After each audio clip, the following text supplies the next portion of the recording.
For 7 years, a young woman drove around Florida in the heat, on roller skates, in a faded polo shirt, knocking on doors, trying to sell fax machines. Most days, the door closed in her face. She was rejected, by her own count, about 99% of the time. She had failed the test to go into law school. Twice, she had auditioned to play a character at Disney World and been turned away for being too short. By her mid-20s, she had $5,000 to her name and not much of a plan. Today, that same woman is worth over $1 billion. She built a company she owned almost entirely by herself. She never took a single outside investor.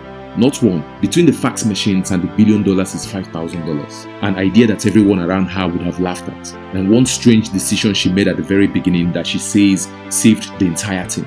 If you do not know that move, you could lose the best idea you will ever have. So stay with me. You might have heard me tell the story of the young man who stole a fortune and lost everything in a matter of months. This is the mirror image of that story. This is a woman who built a fortune from almost nothing, slowly, honestly, with no shortcuts and no lies. And here is the part that matters most. She still owns it today. Nobody can take it back. Stay to the end because the one move she made before she told a single soul about her idea is something you can use this week. This is Firetold.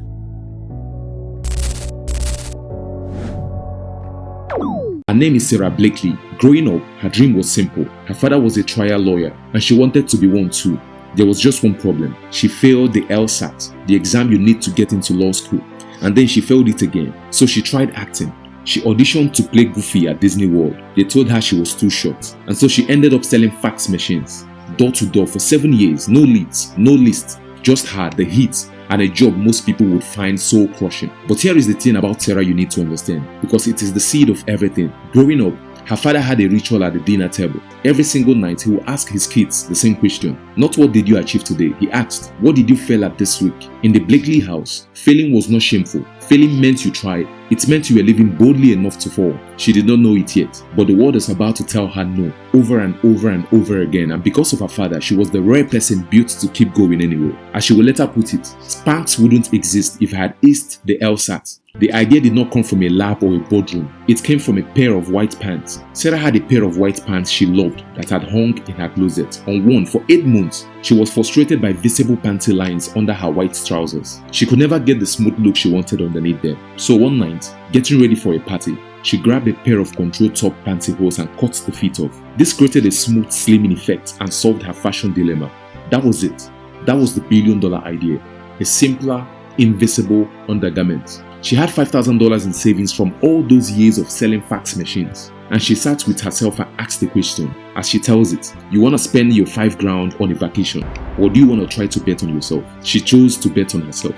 Now here is the strange decision, the one I promised you, the move that she says saved the entire thing. She told no one, not her friends, not her family. For a full year, she kept the idea a complete secret while she quietly built it. And when people asked her why, her answer is one of the most important things any creator can hear. She says, ideas are the most vulnerable in the moment you have them. If she had told people early, she would have had all the reasons it would never work. Why hasn't anyone done this already? The big companies will crush you in 6 months. You have no fashion experience. And she knew those voices would have killed it. In her own words, had I had those things the moments that I had the idea, I would probably still be selling fax machines. So she protected the idea while it was still a fragile little flame. She let it grow in the dark before she ever showed it the wind. With no money for a team, she became the team. She could not afford a patent lawyer to do everything, so she bought a book and wrote her own patent application by hand. At night, after her day job, she secured the trademark herself for $150. She wrote her own packaging. She would later pack orders in her own apartment. Then she hit the wall every founder hits. She needed someone to actually manufacture the product, so she called hosiery mills all across America, and one after another, they said no. A young woman, no fashion background, no money. A strange idea about footless pantyhose. No, for months. Until one day, one mill owner called her back. Not because the spreadsheet made sense, but because he had gone home and shown the prototype to his daughters. And his daughters had said, Dad, this is actually good. You should help her. That was the first yes. The whole empire turned on it. But a product sitting in a warehouse is not a business. She still had to get it in front of the world. Sara got herself a meeting with a buyer at Neiman Marcus, one of the biggest department stores in the country. And in the middle of that meeting, she did something most people would never have the nerve to do. She asked the buyer to come to the bathroom with her, and she changed right there, showing her the before and the after, her own body in white pants with and without the product. The buyer got it instantly. Spanx was in, but they buried her in a quiet corner of the giant hosiery department. So Sara, on her own, bought storage bins from Office Depot and placed her product at every single cash register in the store herself. Years later, she admitted, laughing, that it was so not okay and that everyone just assumed someone else had approved it. It worked. The product flew off the shelves, and then came the moment that changes everything for a small brand. Oprah found out about Spanx and put it in front of millions of people. The phone did not stop ringing after that. As Spanx exploded, the pressure came.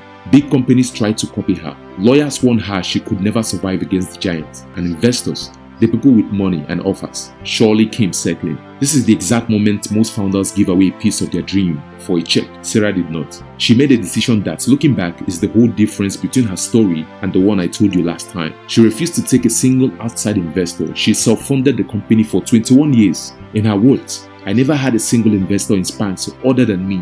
She bet on herself and she kept betting, which meant that everything she built, she owned. Every dollar of profit, every decision, all of it has. In 2012, Forbes put Sara Blakely on its cover and named her the youngest self-made female billionaire in the world at 41 years old.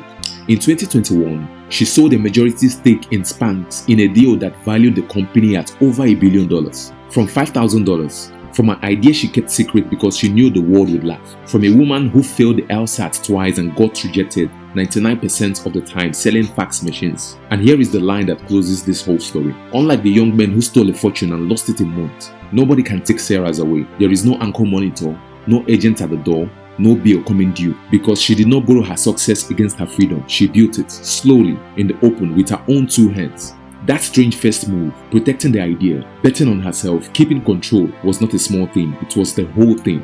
So here is what I want you to take from this. Sara Blakely had no money worth mentioning, no connections, no experience, no permission. All she had was a real problem that she personally felt, and the refusal to let other people's doubt kill her idea before it had a chance to grow. You had probably already had a $5,000 idea, maybe a free one. The question is never whether the idea is good enough. The question is whether you protect it long enough and bet on it hard enough to find out. Guard it while it's fragile. Do not hand it to the crowd for approval before it can stand. Bet on yourself with whatever you have, even if it's small, even if people laugh. And let your failures be tuition, not a verdict. Two stories now, side by side. One crew stole loud and lost everything. One woman built quiet and kept tall. That is not luck. That is the difference between a costume and a foundation. Stay lit, build quietly. If this lights something in you, send it to the one person you know who has an idea they are too scared to start. They need to hear it today. Next time on Firetold, I want to tell you about a man who was rejected more than 1,000 times. Not 10, not 100, over 1,000. And he was not a kid with time to spare. He was 65 years old, living off a small check, when almost everyone would have quit for good. What he built after that 1,000th no is something you ate from this year. Subscribe so you do not miss it, because the people we admire were not born, they were built. This is Firetold.